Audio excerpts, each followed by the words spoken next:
À Addis Abeba, en Amérique, la nouvelle fleur. Paris à 10, 7 heures de vol. L'église Saint-Georges.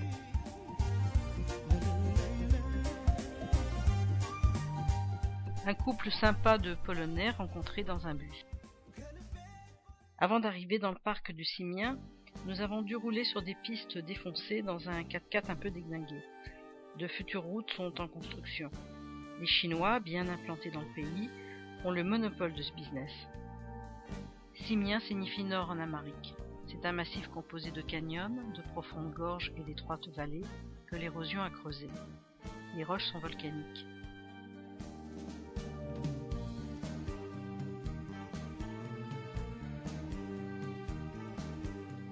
Comparé au Grand Canyon américain, les montagnes du Simien forment le relief le plus escarpé du continent africain.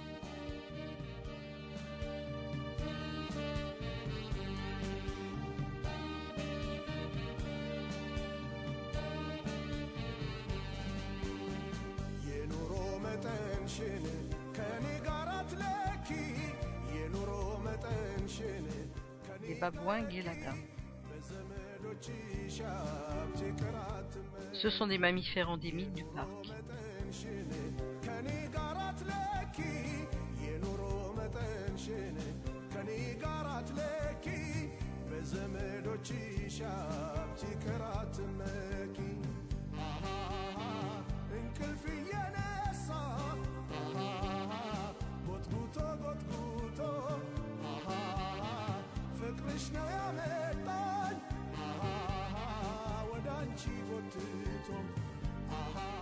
Les mâles sont reconnaissables à leur crinière. Les femelles ont une tache rose en forme de cœur sur la poitrine.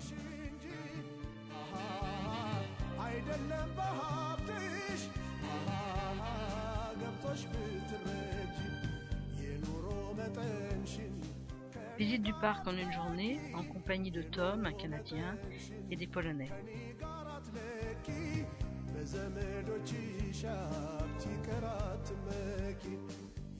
La cascade du cirque de Gish Abyss.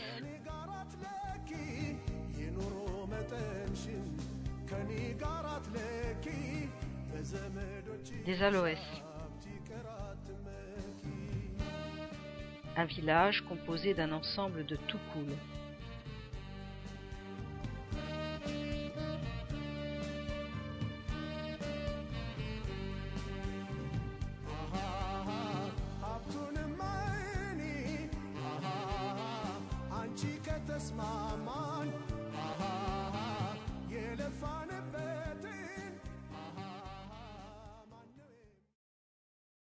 Gondar, ville à plus de 2000 mètres d'altitude, c'est l'ancienne capitale et la résidence des empereurs au XVIIe et XVIIIe siècle.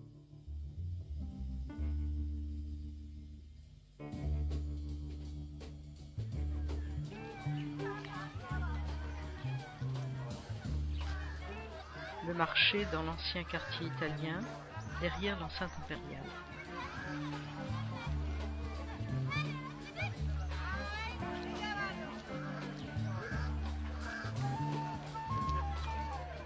Dans le nord, ce sont des Amaras de religion orthodoxe éthiopienne.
La cité impériale, un ensemble de châteaux construits selon les techniques introduites par les Portugais.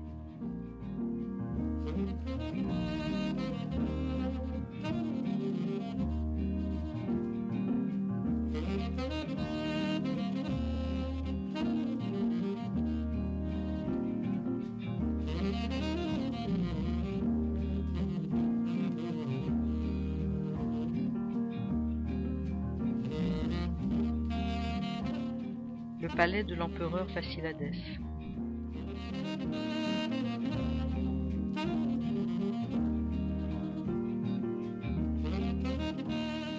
En 1941, une partie du site a été détruite par l'aviation britannique. L'état-major des forces armées italiennes occupait Gondar.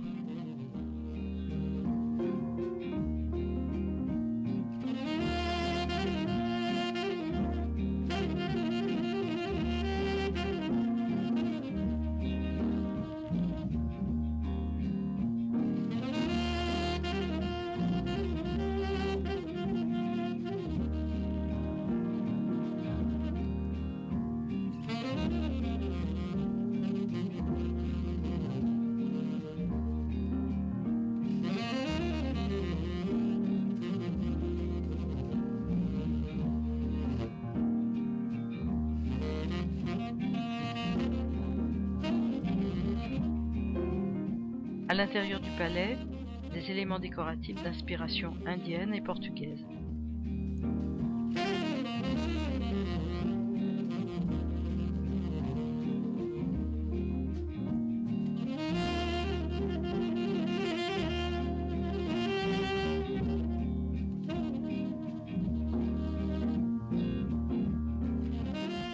Une étoile de David rappelle la présence des Falachas, les seuls noirs juifs, enfants de la reine de Saba, qui ont émigré en Israël fin 1984.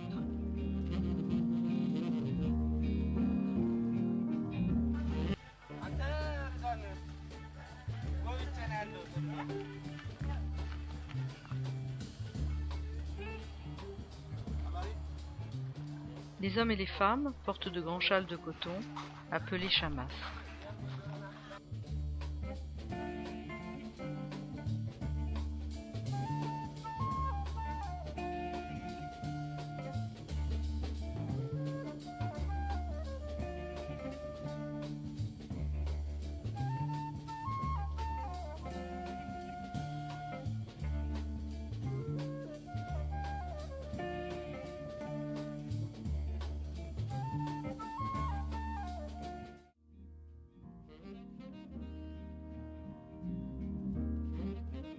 Les bains, un petit pavillon en réfection, est entouré d'une enceinte, de vieux genévriers et au milieu d'une grande piscine.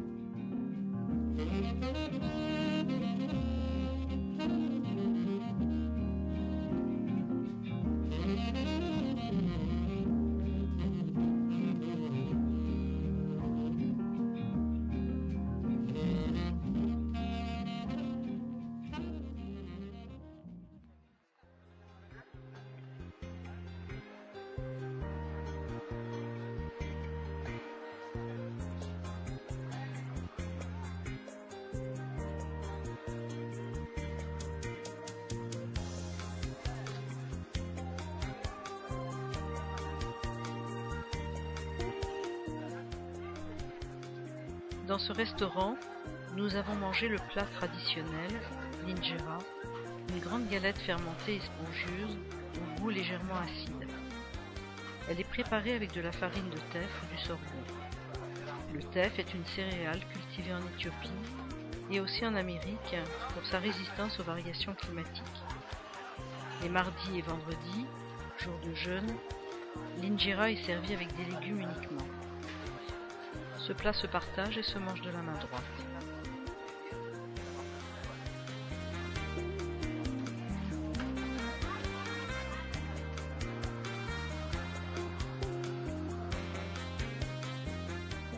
Les responsables de l'Office du tourisme nous ont invités à prendre le café, Bouna en Amharique. Nous avons eu des échanges intéressants sur l'avenir de l'Éthiopie. Ces jeunes sont lucides et vifs d'esprit. On en garde un bon souvenir.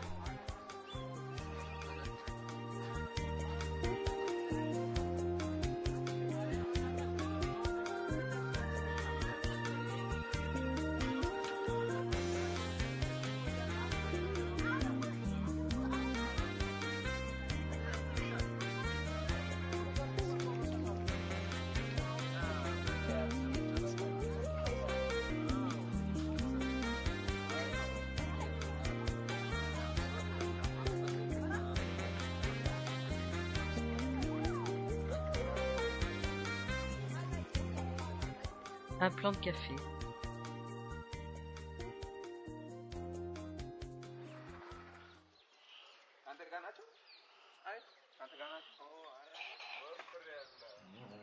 L'église fortifiée de Debré Biran Sélassié.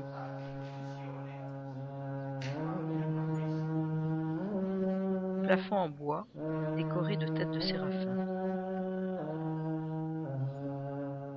Voici un des instruments de musique utilisés dans les cérémonies religieuses, le kébéro, un tambour conique à 2 têtes.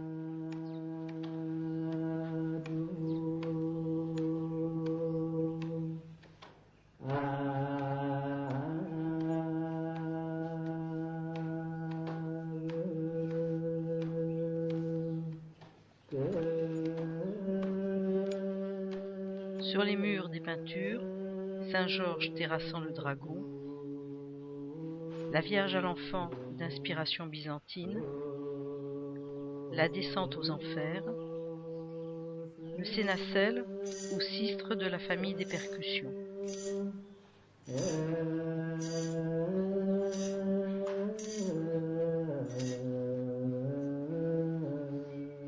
La Sainte Trinité, le lavement des pieds par Jésus, le martyre d'Andrea.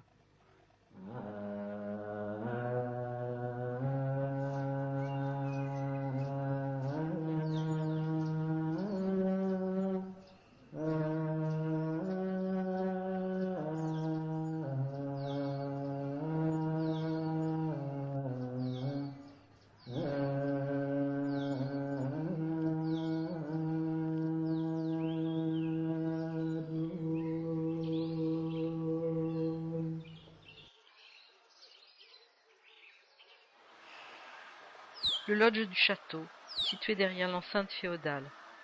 On aperçoit au fond une des tours en ruine. Cet hôtel, agréable et confortable, vient d'ouvrir.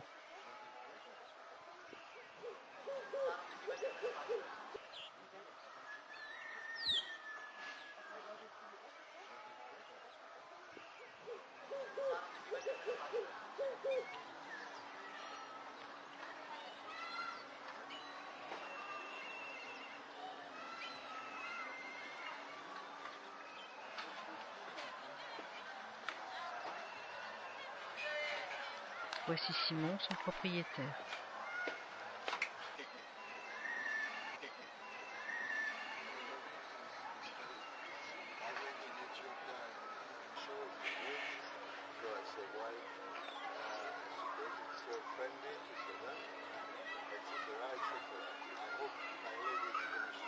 Qu'est-ce que Fred peut bien lui raconter?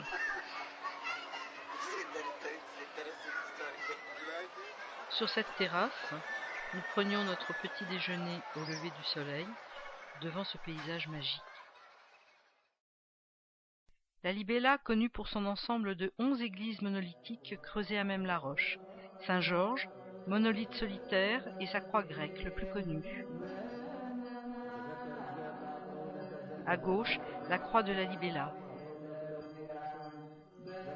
Le tombeau d'Adam.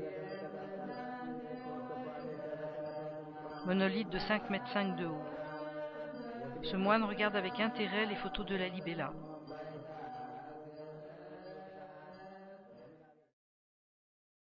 Un champ de thé dans la région de Djima, à l'ouest. C'est l'heure de la cueillette.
Sur la route de Kibre-Menguis, au sud-ouest, nous visitons une usine de production de café. Le café est lavé pour dépulper le grain appelé cerise.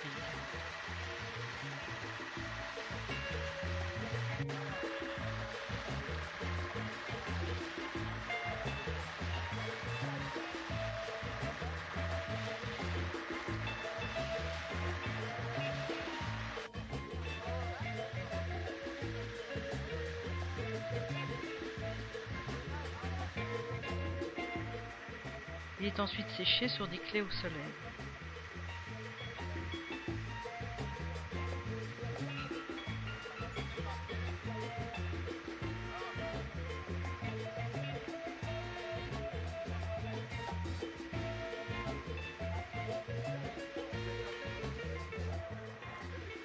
Puis le café est stocké dans un hangar, trié et mis en tas en fonction de la qualité.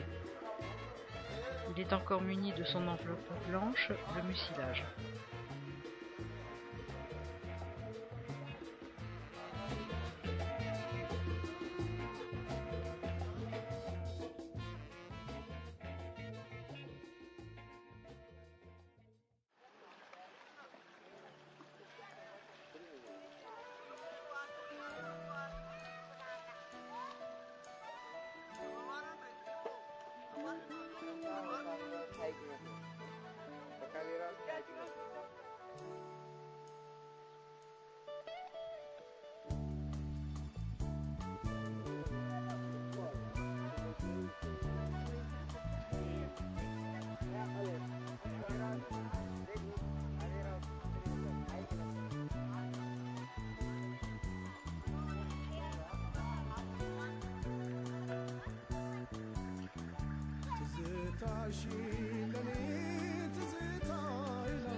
Une tribu dans le parc de l'Omo, situé au sud-ouest, près de la frontière du Soudan. Les Surmas sont pasteurs. Le bétail est symbole de richesse et de statut social. Pour le défendre contre des vols, ils se sont armés de kalachnikov. Paysage de savane et de forêt.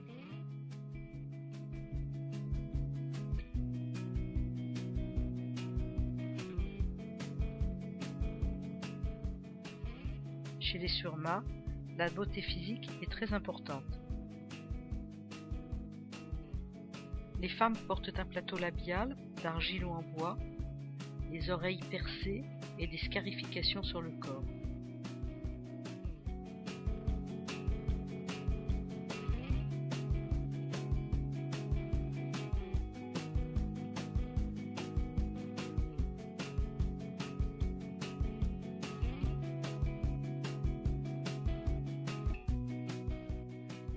Les enfants s'enduisent le corps et le visage de pâtes colorées.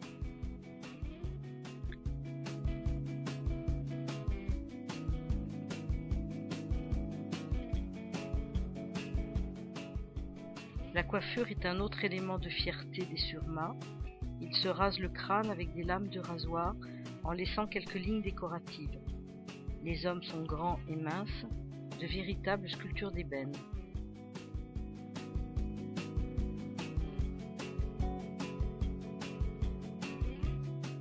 Ils organisent des dongas, combats brutaux avec des bâtons, au cours desquels ils montrent leur puissance et leur virilité.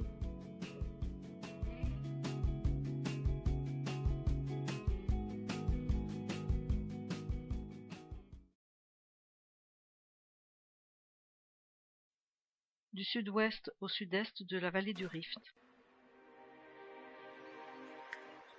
Les terres sont cultivées comme dans la majorité du pays. Ce sont des champs de céréales, orge, sorgho, teff, blé, millet, maïs.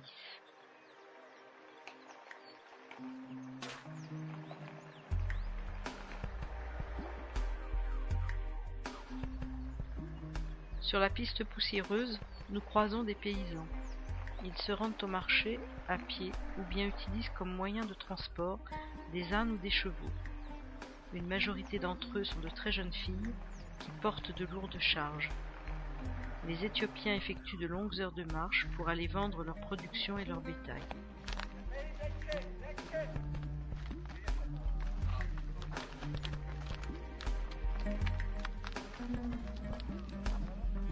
Hey!